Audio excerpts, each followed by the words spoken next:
Hi everyone, my name is Mario Tavanian. I'm a technical specialist with Office 365. Hi, my name is Ewan McKellar. I'm a principal engineer with Premier Mission Critical, supporting on-premises and cloud workloads. So what we decided today is we've changed the title slightly. We've added ExpressRoute to the session. I'm going to take the first part of the session and talk about ExpressRoute as an option for you in deploying Office 365 and consuming bandwidth. And then Ewan's going to go into network performance and troubleshooting and what you need to apply in both an ExpressRoute connection or in a traditional internet connectivity to Office 365. So what is ExpressRoute? So ExpressRoute is another option for you.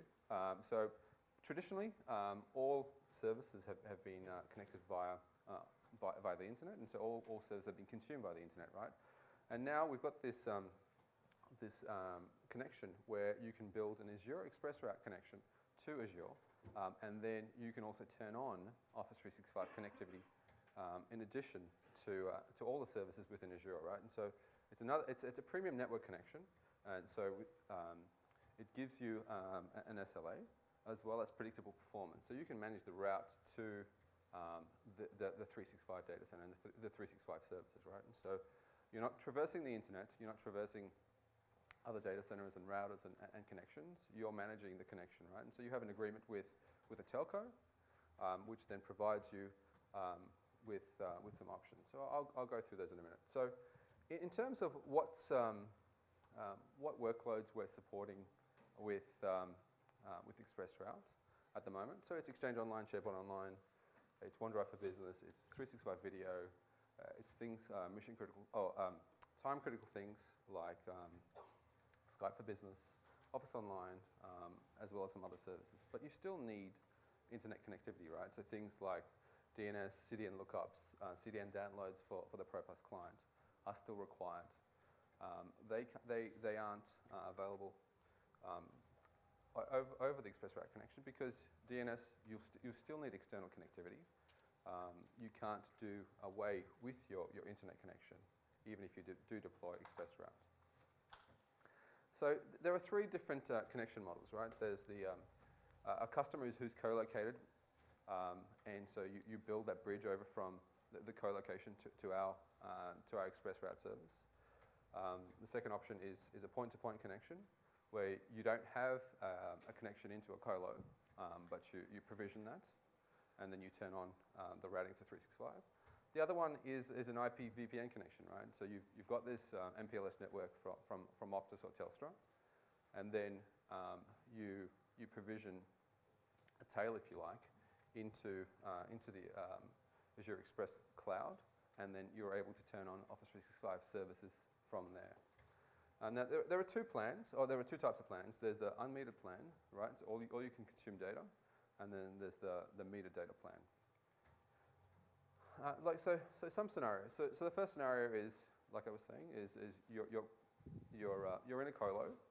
The first scenario is you've got Azure ExpressRoute and you're using some IaaS services or PaaS services. The option you have there is to turn on 365 connectivity, right? And so what happens there is that 365 then feels like an endpoint on your network, right? And so from a user experience point of view, there's low latency. Your routes are defined. You can manage those routes. You can also manage the bandwidth to those routes, and as well as the QoS, right? And so this gives you a lot of flexibility from an enterprise level in how you consume bandwidth. The second option is to build an MPLS connection, right? And so we become a tail and part of your existing WAN. And so the 365 services appear as if they're running in your data center. And so you're avoiding traffic going over the internet, and you're routing all your 365 traffic to over ExpressRoute. And the third option there is you don't have colo. You need to build that colo, and then you need to connect that colo to ExpressRoute, or you get a telco to do that for you. Now, in terms of the plans, we've got anywhere from a 50 megabit connection up to a 10 gigabit connection, right? And so you can go unlimited or metered, depending on on your estimates on data and which one is going to be more economical for you, right? And so that's based on some estimates that you do build, and the costings and how much it's going to cost you, right? So if we look at so why would you do this, right? So or let's look at some of the privacy considerations, right? So internet connectivity is still required. So it's not a more secure connection. It's a private connection to your workloads. The front-end servers or the servers that are servicing your users are still connected to the internet, right? And so you're using the same front-end servers as anybody else in the multi-tenant infrastructure. So predictable performance, right? So you're managing the routes. You're provisioning the amount of bandwidth you need, right? You can provision up, you can provision down. So it just depends on what you need and what phase of the migration you're going through, right? You might be going through a data onboarding exercise where you need a lot of data during that time, right? And so if you're importing, for example, Exchange archives, you're going to need a lot of data, right? And so this is an option for you. Instead of doing that over the internet, you do this over ExpressRoute. But having said that, capacity planning is still required, right? So you can't go without planning the capacity to ExpressRoute. And so we have some tools that you can use to quantify the amount of bandwidth OneDrive will use, how much you'll use out of Exchange, and how much you use out of Skype for Business. And so we have these tools. There's also a really good site that has a number of other blogs which also help you with troubleshooting, and that's what Ewan's going to go into. So now, associated with that 99.9 SLA is a premium, right? So this does cost extra, and it's not going to be cheaper than your internet connection that you do have, depending on your contract. And so you would need to look at your business requirements and your availability requirements and decide whether ExpressRoute is the right thing for you. So I'll cover off the key advantages again. So it's predictable performance. You have an SLA. It's a premium managed network connection to 365. And you can work with a number of telco partners who are currently certified. So the certified partners are Equinix, Verizon, and overnight Megaport have achieved their certification as well. We've got the other telcos who are working through certification, but they're not quite there yet.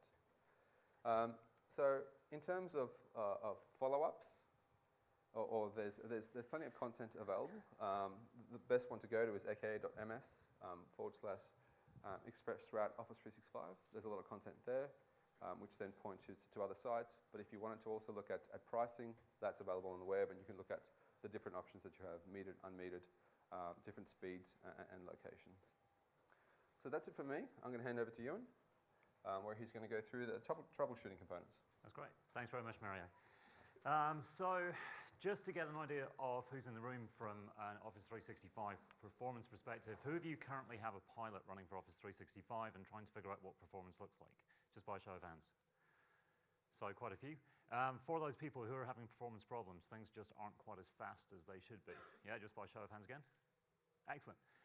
Who of you have a large number of users in Office 365, either everybody online or in a hybrid deployment where there's performance issues? Just by a show of hands. Again, quite a few. Who has Office 365 and no performance issues at all? No? I was expecting at least a few. Who's here expecting SQL Azure, but at this stage is too embarrassed to leave the room because we've been talking for 15 minutes? 2 people, thanks for that.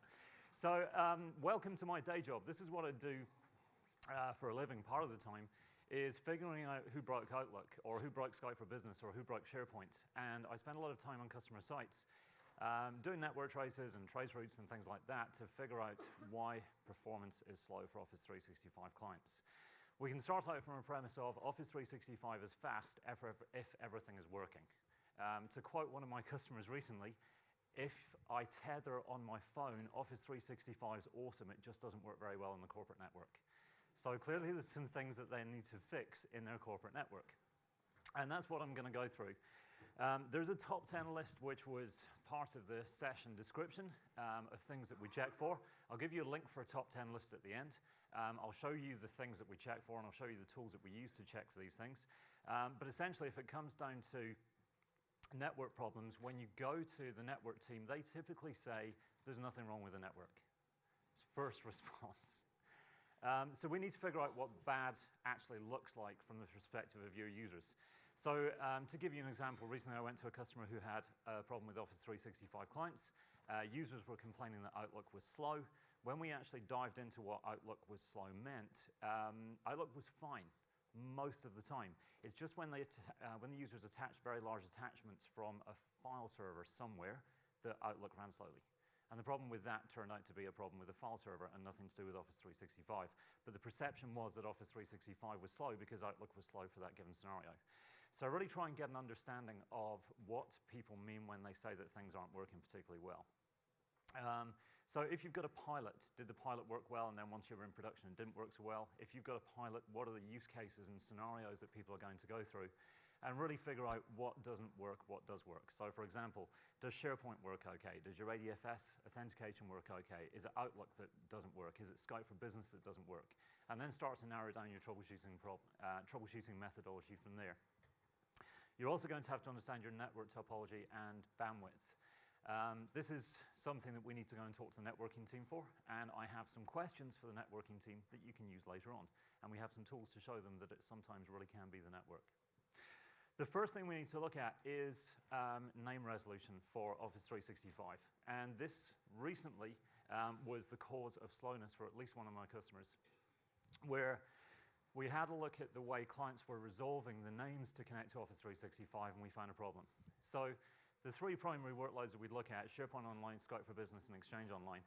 With SharePoint Online and Skype for Business, when we resolve the endpoint that we connect to, either the SharePoint farm or the Skype for Business pool, we're going to resolve a DNS name that's located where your tenant is. So if you have a tenant in Singapore right now, you'll get the IP address for that Singapore data center, or those Singapore servers. With Exchange Online, it's a little bit different. What we do with Exchange Online is make sure that we get the user connected to the closest CAS server to them based on their geographic location. So we don't really care about where the tenant is from this perspective, we care about where the user is. We want to make sure that the user's connection is to the closest Microsoft data center. We'll then complete that connection on our internal network to wherever the tenant is. So in my scenario here, I've got a user who is in the APAC South data center, so maybe they're tenants in Singapore right now. They travel across to EMEA, and whilst they're in the UK, they will try and connect to outlook.office365.com, which is in their profile.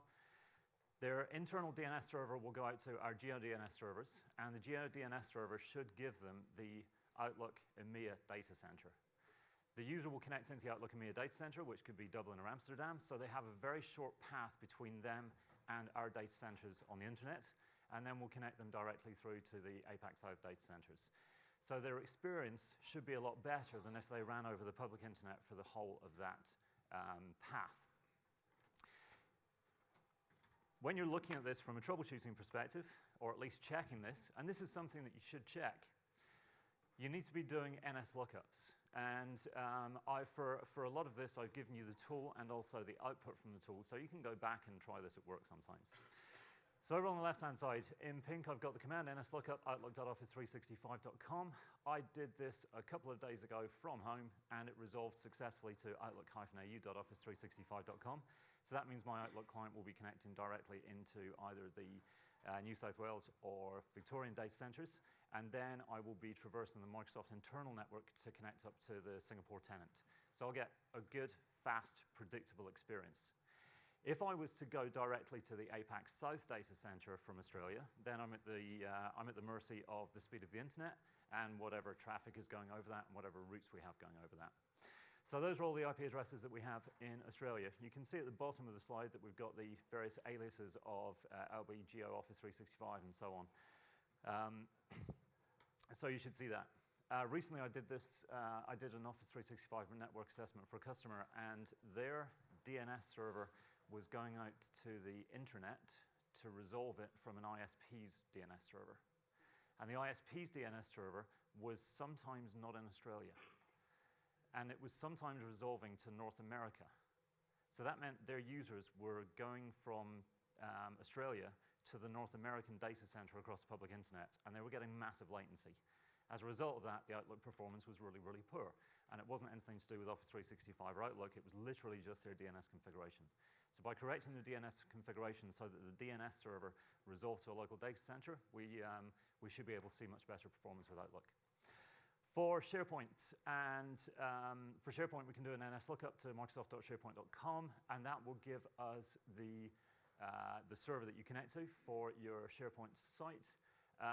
And then with Skype for Business, you can, there's various tools you can use for this. I normally just check the SIP logs on the client using Snooper, and that will show me the DNS name that I connect to for my Skype for Business application.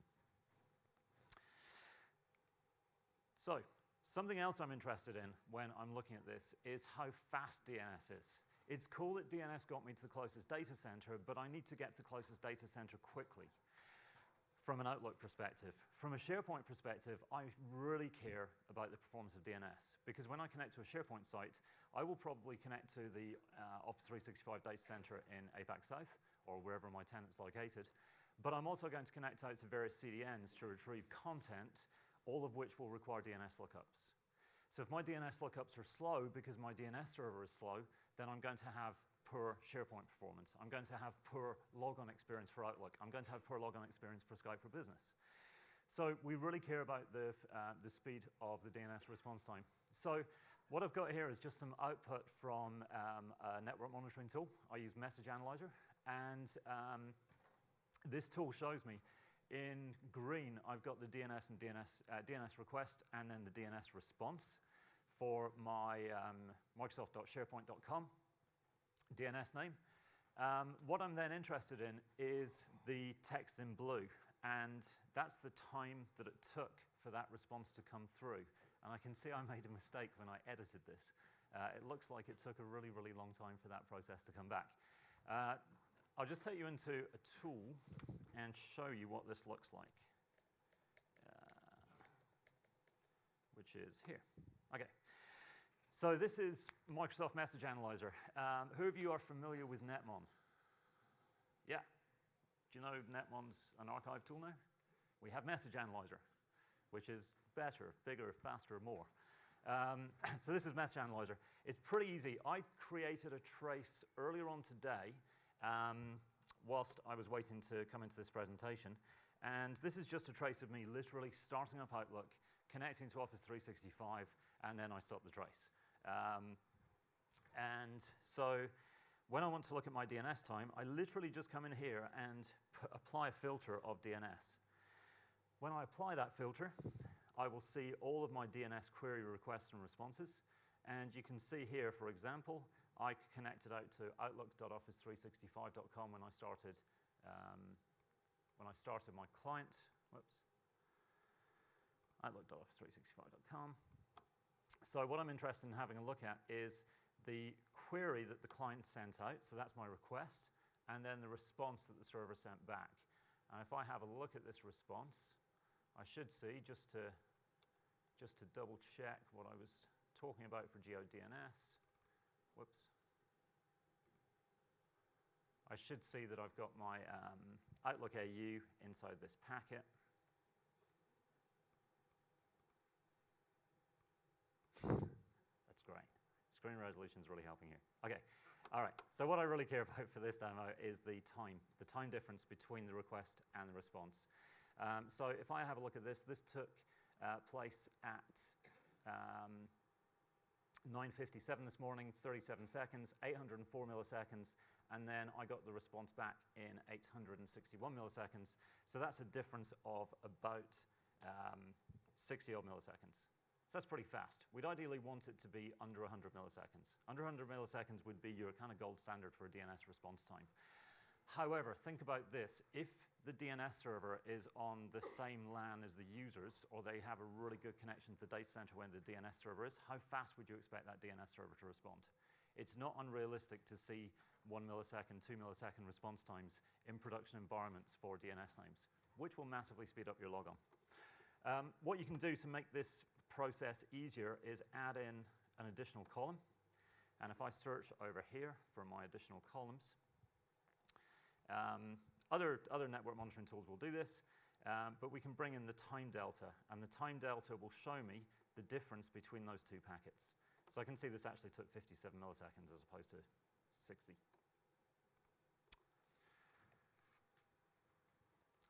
So once we've checked out our DNS name resolution, the next thing we have to look at is how fast is your IP connection. And the speed that you're connected to the internet with, so the bandwidth that you provisioned from your telecoms provider, doesn't necessarily match what the client experience is based on the configuration of TCP/IP. So there's a bunch of things we need to check to make sure that you're getting the value of your ISP's connection. A customer recently, I did some analysis on their network. They had two 300 meg connections that were provisioned by their ISP. Because of the configuration of their network internally, their clients were realizing about 1.5 to 2 megabits per second maximum. So nowhere near the 600 aggregate that they were paying for. And obviously, their performance wasn't working particularly well. So the first thing we want to look at is our round-trip latency from the client to the egress point, whether that's a proxy server or a firewall, and then from the proxy server through to Office 365. And there's a couple of tools that we can use for measuring this. Ping potentially, but ping may not always work. So there's a couple of extra tools that we look at using to check our connection latency. So PS ping, have you guys used the PS tools from Mark Rusinovich, sysinternals? Yeah, cool. So PS ping, again, the command at the top in ping there is psping.exe. -n is the number of pings that I'm going to do. This, instead of doing a ping, will send a TCP sign and wait for a sign ACK. So it's the round trip time to a host on a port. So we can use this to measure round trip to a proxy or round trip to a firewall. And we can also use it to measure round trip through the proxy and firewall to Office 365. So what I'm getting here is, as a response time in green, you can ignore the warm-up. Sometimes the warm-up's a little bit slower. You're interested in what the average is at the bottom there. And for this was 53 milliseconds. Now, in this instance, I was doing a PS ping in Australia to an Australian data center. This was from my home internet connection, so it's a little bit slow. If I was connecting from Brisbane to Sydney or Brisbane to Melbourne data centers, I'd expect to do it in somewhere in the region of 20 to 30 milliseconds. Just to give you a ballpark figure, that's how fast it can be. Any faster than that, you break the speed of light. But that's the maximum speed that you'll get. If I'm going out to Singapore for SharePoint or Skype for Business, I'd expect to see the latency around about 120 milliseconds, maybe 130 milliseconds. So if you're getting significantly more than that, you have to start working out what's causing your packets to go slow on the way. If we're looking at connecting the client to Office 365 and we want to know the true round trip time, we need to start using a network monitoring tool. And this shows me the round trip time from my client to the CAS servers in Office 365. So this shows me connecting to the service. And to make sure that we're not getting any, we're not measuring round trip to a proxy or anything like that, to make sure we're actually going all the way through to Office 365 and then getting a response back, we look at the client hello, the handshake, and then the server hello back, passing the certificate back to the client. And we measure the time delta between those two packets. So what I'd be looking at is the text in blue. So the client sends a message out 4 seconds, 536 milliseconds into my capture. And then at 4 seconds, 583 milliseconds, I get a response from the CAS servers. So again, that would represent about a 50 millisecond response time for my client in Brisbane connecting to data centers in Australia, which would be acceptable, but not outstandingly awesome. But as I've just got a home internet connection, I wouldn't really expect much more than that.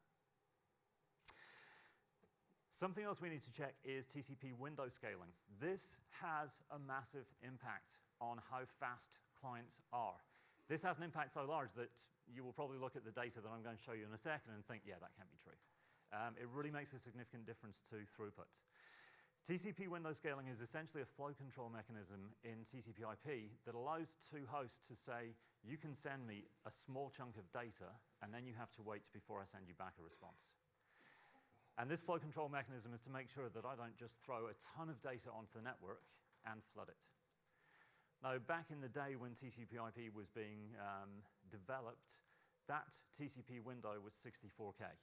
In other words, a client can send 64K of data before it has to stop transmission. Then it waits for an ACK back from the receiving server, and then it restarts its transmission. So it's a lockstep process, which worked really, really well years ago. But for Office 365, it doesn't work so well, particularly as we get larger latencies involved. So essentially, what happens is our client sends a little bit of data, and then it has to wait for a response. It sends a little bit of data, has to wait for a response. And this is what's happening whether you start up a browser and connect to your SharePoint site and start downloading a large file, or you're uploading a large file, or you're syncing your email. This starts to come into play. So you can see we get very small amounts of data drip-fed through this 64K window size. For years, Windows servers and Windows clients have defaulted to negotiate a bigger window size. And you can check this on your machines by running netsh int tcp show global. And you can see here that my client has what's called receive side scaling enabled, which means when a client and server connects, they can negotiate the size of the window. And we can scale that dynamically during the connection. So with Windows scaling enabled, it means essentially that as soon as I turn up the scale, I can now send a much larger chunk of data before I wait for a response. So instead of sending a 64K chunk, I can actually send a maximum, in theory, of a 1 gig piece of data before waiting for a response. Now, clearly, we don't scale up to a gig in the first instance because that would flood the network. But what we do is scale effectively so that we can increase the available throughput. So I've got a chart here that tells you the effect of Windows scaling against round-trip time.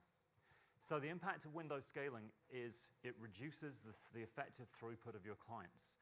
So as you can see at the bottom, even if I have a 1,000 megabit per second connection and a round-trip time of 1 millisecond, with a default window size, my maximum throughput is only 50% of my available bandwidth.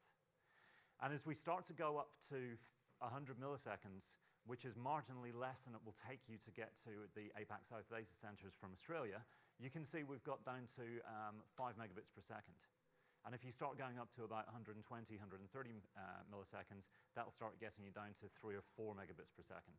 So whilst you paid for an express route connection, or you paid your ISP for massive amounts of bandwidth, you're not realizing the bandwidth because potentially something in your environment is turning this off.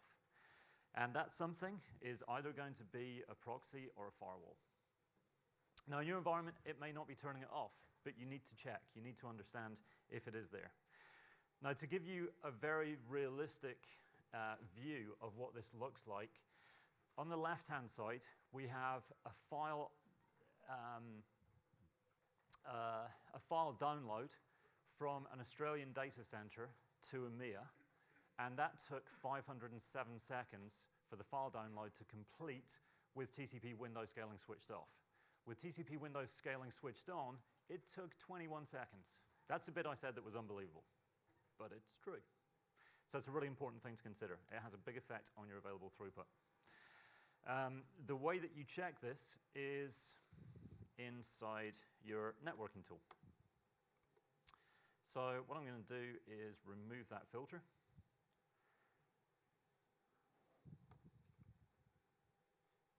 And then there is a filter for this already built into Message Analyzer. And what I'm looking at is my sign packets. So I'm interested in the initial sign that the client sends and then the response from the server to see them negotiating this Windows scale. And if I see the Windows scale isn't negotiated, I need to talk to the network team to figure out where that's turned off. So let me have a look at this. If I have a look from my first instance of Outlook AU, I've just created an alias for the IP address of the Australian servers, so I can find it easily when I'm doing the demo. So you can see I've got a sign there. That flag there says it's a sign. And then this is the sign ACK coming back from Office 365. I should be able to find it in here somewhere. So what I'm interested in from the perspective of the sign and the sign ACK is I'm interested in looking at this guy down here. So you can see on that flyout at the bottom right, we have a Win8192 negotiating scale factor :8. If you're really interested in the maths of this and what those numbers actually mean, then there's a blog at the end of the deck that you can have a look at, and it takes you through what those numbers, and you can work out the available bandwidth based on the round trip time and the window scaling. All I really care about is, did we negotiate scaling? So I'm interested in the sign from the client to say, hey, can we do some scaling? And then the sign out coming back from the server saying, sure, we can do scaling. So I would like to see that that negotiating scale factor is set to a non-zero value. If it's 0, it means it's turned off. Sometimes you might also see not supported, window scale not supported. That means it's not been successfully negotiated either. So you want to see that the sign and the sign ACK have sent and received that window scale successfully. So in my trace somewhere, if I can find my response, I should find here, this will be the response back. In this instance, the server replied back, and it replied back with a negotiating scale factor of a non-zero value. Therefore, we've negotiated a TCP window, so we should have really, really good throughput. Awesome. Okay, another couple of things which are really easy to check, and these are probably less commonly turned off, but just occasionally sometimes are. So it's worth it to check, and it's easy to check. The first thing we need to do is check our maximum segment size. How much data goes into the payload of the packet that you're sending to and from Office 365? The maximum payload that we can have is 1460 bytes. And if we're using and filling those packets, then it means we'll get really good throughput.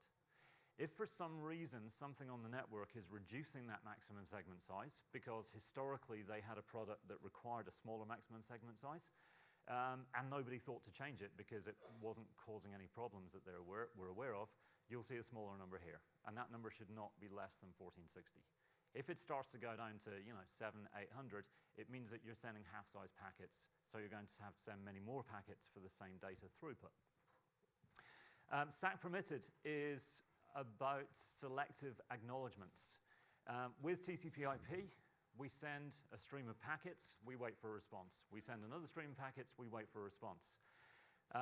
TCP/IP has selective acknowledgements, which is typically permitted. Selective acknowledgements mean if I send 5 TCP packets and the receiving side gets packet 1, 2, 4, and 5, the receiving side can reply back to the sending side and say, hey, I missed packet 3, just send that one. If SAC is not permitted, if the receiving side doesn't get packet 3, it will reply back to the sender and say, I didn't get a packet, resend everything. Clearly, that's not a very efficient use of your network or bandwidth. So we want to see that SAC is permitted. And again, this is something that we would see in our TCP sign and sign ACK. So if I have a look at my initial connection out to Office 365, my sign, what I'm interested in is whether I have those TCP options set. So if I look down here, I can see that my maximum segment size is 1460, so that's good. And if I scroll down here, I have SAC permitted, so that's good as well.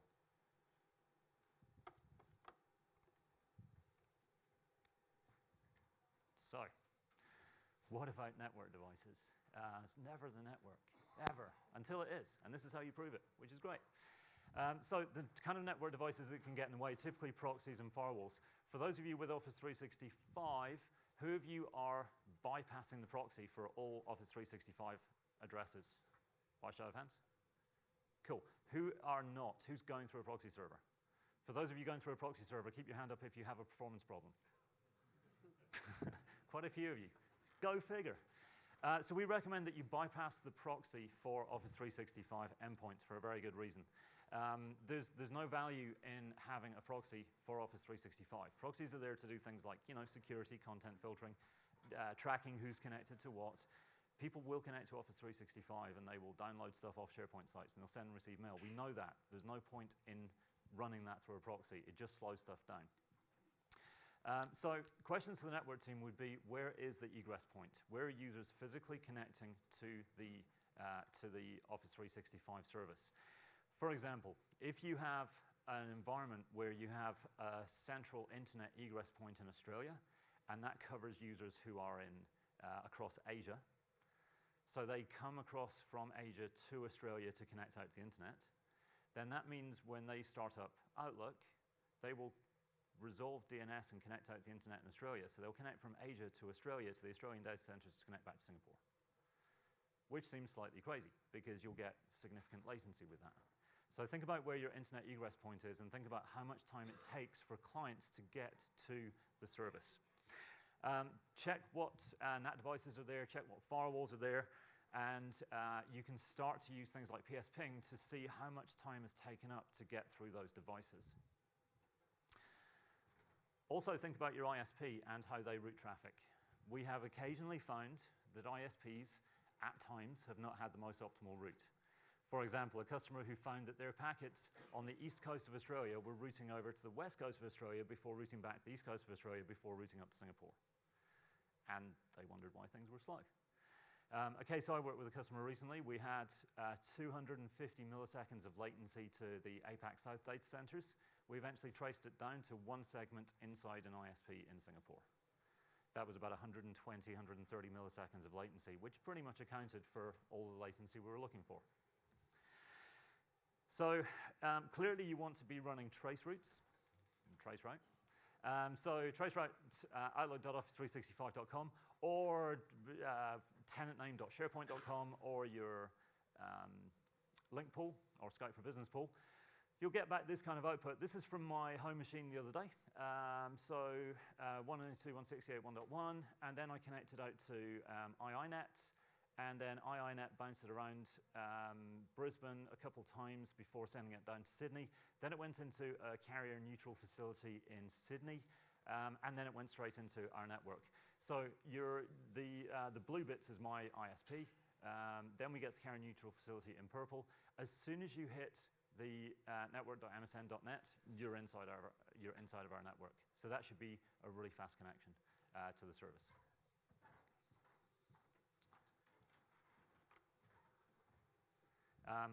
If traceroute doesn't work, get the network team to run traceroute on the firewall to see what that looks like, because ICMP may be blocked.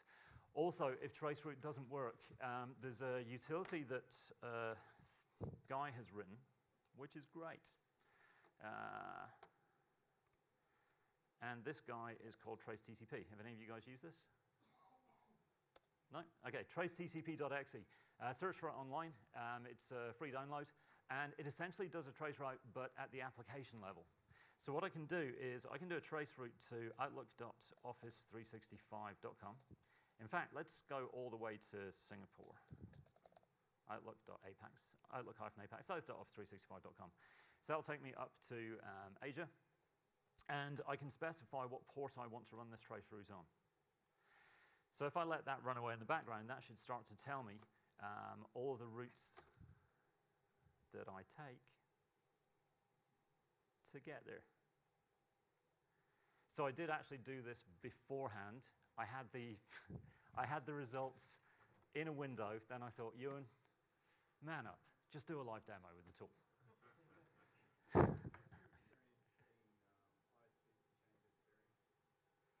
My experience with ISP is changing the peering.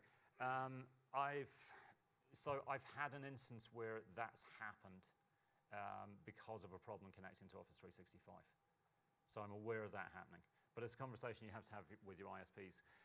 More and more people are peering with Microsoft, and we have peering locations at major cities in Australia. So we've got one in Brisbane, Sydney, Melbourne, Perth.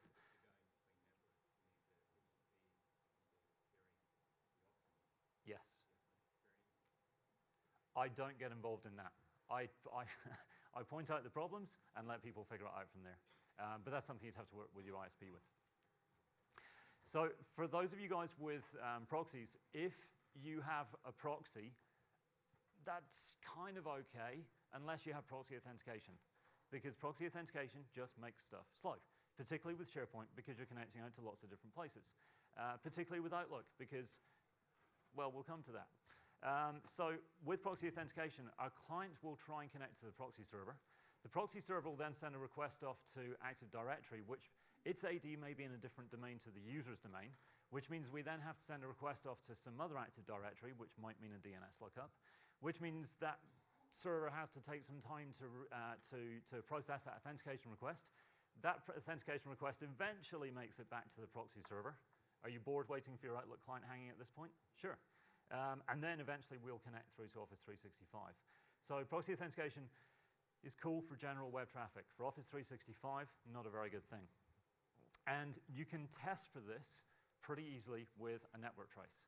So if you don't know whether your traffic is going through proxy authentication, just have a look in the network trace. What I've got here is a trace where the client 1 connects to proxy.contoso.com.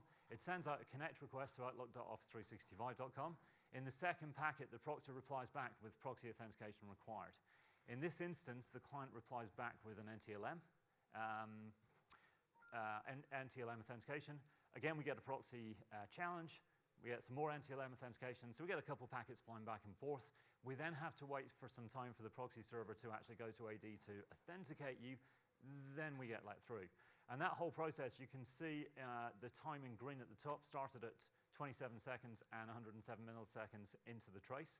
And we finally completed proxy authentication 28 seconds and 232 milliseconds. So that's way over a second, and that's client hang time. That's when people look at your application and think, this isn't very good.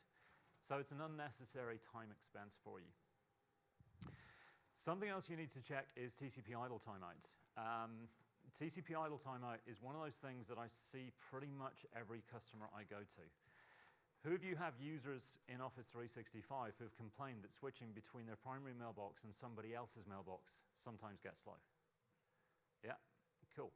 Who of you have people complaining that sometimes going from inbox to calendar is slow? Yeah, excellent. Check your idle timeout.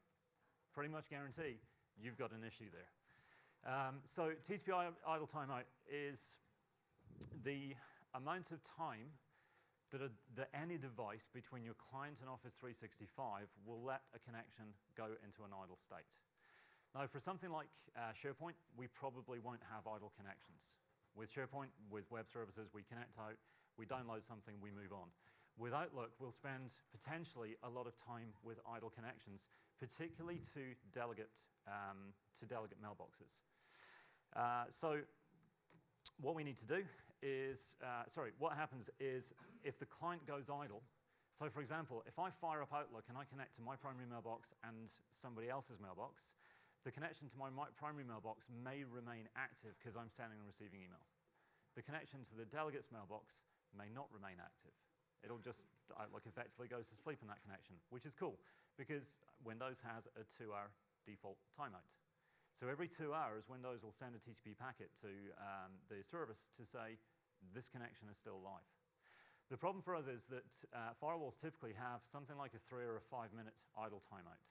So at 5 minutes, or 3 minutes in this slide, the firewall will look at the session table and say, this connection's been idle for 3 minutes, I'll remove it from my session table. So that means that connection is effectively dead. Office 365 still thinks it's alive, and the client still thinks it's alive. So when you switch to that delegate's mailbox, or maybe when you switch to your calendar, Outlook tries to connect to Office 365 using the TCP connection it already has. When that connection gets as far as the firewall inspects the packet and says, hey, I don't have this in my session table, I'll just silently drop the packet. Outlook then goes into a retry state and retries and retries, and eventually it figures out it lost its connection and it spins up a new one. But that's that hang time that you users get because the firewall kicked out the connection from under us. We have guidance on this. The firewall timeout should be increased.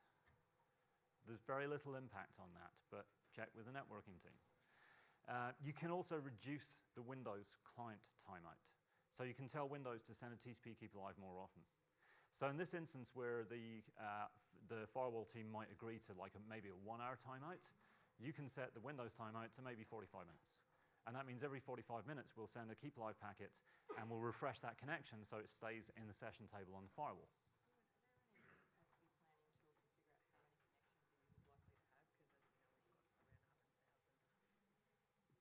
Yes. So the question was about working out how many connections users have. We'll talk about that in a second because port exhaustion is an issue that can affect us. That's definitely something we'll have a look at. Which is here. Nice segue into my next slide. Way to go. So egress scalability. With SaaS and the move to the cloud, we're getting many more connections through firewalls. We're getting many more long-lived connections through firewalls, which means we've got to have many more ports available externally on our firewall when we're NATing through a single IP address. So if you have, say, one user connecting through a device that's NATing to the internet, that user will create multiple connections. For Outlook 2013, it will create about 4 connections. For older versions of Outlook, Outlook 2010, it will create a few more connections. So the later versions of Outlook do you some favors. So keeping your client software up to date will help with this issue. Essentially what we can see is when a user connects out with Outlook, they'll create 4 connections. They might connect out with Skype for Business as well, which is at least one more connection. They'll connect out to SharePoint and everything else that they do on the internet. At some point, as you add more and more users, you're going to start depleting the number of available ports on the interface on the firewall. So you'll have a maximum of 65,000 ports per IP address, and that will be somewhat less depending on the firewall, depending on the version, the vendor, and so on. Check with the network team to see, first of all, how many ports are being used under peak load. They should have that information. And then second of all, find out what's the maximum number of ports that are supported. And if you're getting anywhere near that number, you need to add a second IP address. If you add a second IP address to your external NAT interface, that means you'll get another 65,000. If you're hitting this problem already, it means you get random disconnects. Just Outlook goes flaky for no reason at all. Skype for Business stops connecting to conferences. This will result in clients trying to connect out, but because we don't have an available port to connect for them, we just don't complete the connection. Something else that I've seen is packet loss and out-of-order packets. Packet loss is specifically mentioned in the blog that I'll give you. What I've seen a little bit of recently is out-of-order packets. To have a look for this, you need to be searching for either retransmits, fast retransmits, or duplicate ACKs inside your packet capture. So take a packet capture on a client that's having an issue and just look for the number of retransmits that are occurring. If you're getting a high number of retransmits, and when you filter for this incidentally, you're just looking for the percentage of retransmit packets against the total number of packets captured.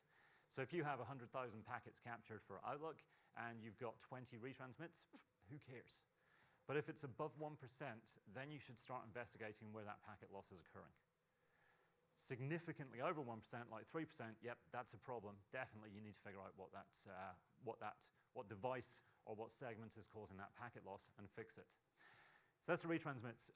The dupacks and the fast retransmits is something that I've seen recently, potentially, and I need to get confirmation on this, related to IPSs. So an intrusion prevention system can cause problems with a connection through to Office 365, which will cause packets to arrive out of order. The out-of-order arrival of packets causes the receiving side to send a duplicate ACK to the sending side so it knows out-of-order packets have occurred. After multiple dupacks have been received, we do a fast retransmit of data to get that information through to the receiving server. If you start to see a significant number of dupacks and fast retransmits at the same time that you're getting slow performance, maybe uploading or downloading from SharePoint, talk to your network team. It could be something to do with their IPS. Awesome. So we get through to some application-specific steps. There's a couple of tools that we've got. Now I've shown PSPing and TraceTCP. TraceTCP works, it's great, even if my demo failed.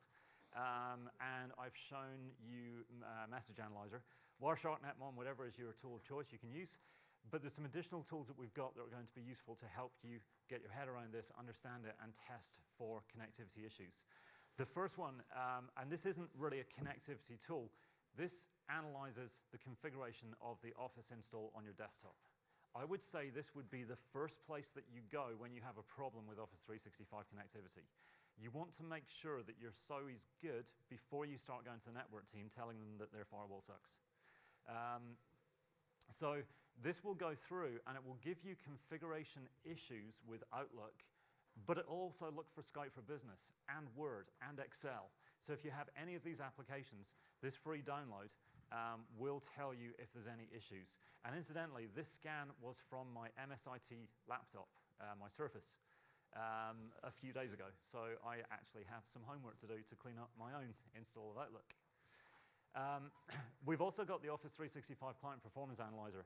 This tool is awesome because if you looked at the presentation and thought, yeah, you might be able to use Message Analyzer, I can't. That's cool because this will do it for you. So this tool will measure things like the ports that are open between a client and Office 365. Interestingly, sometimes I've run this on customer sites and the customer tells me all clients go through the same internet egress point, but I find different ports are opened. So you start thinking maybe there's more than one path there. There has to be, otherwise we'd have the same ports. We have the DNS server name, server IP address, the DNS resolution time in milliseconds. We get the packet loss. We get latency to Office 365. And nicely, not only do you get the value, you also get the expected value to tell you what we'd like to see at best. And even better than that, it goes red if the value is over the expected value. So the top 10 list is here. If you go to this URL, download the slide deck, go to the URL, that will give you the top 10 list that I've talked through. So everything that I've discussed here is in that blog. And there's a series of blog posts by a colleague of mine called Paul Collins in the UK who talks through all these issues. So that should be a really good place for you to start. There's also some network planning and performance tuning guidance at Office 365. That's one of the links that Mario mentioned earlier on. And if you think this is hard and you guys need some help, if you're having problems with Office 365, myself or any of the other engineers who are certified to deliver this can come on site if you're a Premier customer and work with you to figure out where the issues are. So that's an engagement you can talk to your technical account manager about. Or if you'd like to talk about any of this, you'll be able to find me in the Expo area later on today. So, yeah, come and chat. It'd be great if you have any questions. We will finish for questions in a second. Don't forget, we've got the Office 365 Network Happy Hour tonight, which will be fun in the community lounge. And don't forget your evals. Do we have any questions? Yes. Just with I've got a proxy in between. Uh-huh. I know for Exchange Online Protection, you've got like an RSS feed that always updates with as you add new IPs. Mm-hmm. Do you have the same thing for all the endpoints? We have, I don't know if we've got an RSS feed. Do you know? I don't think we've got an RSS feed. Blog that we can monitor?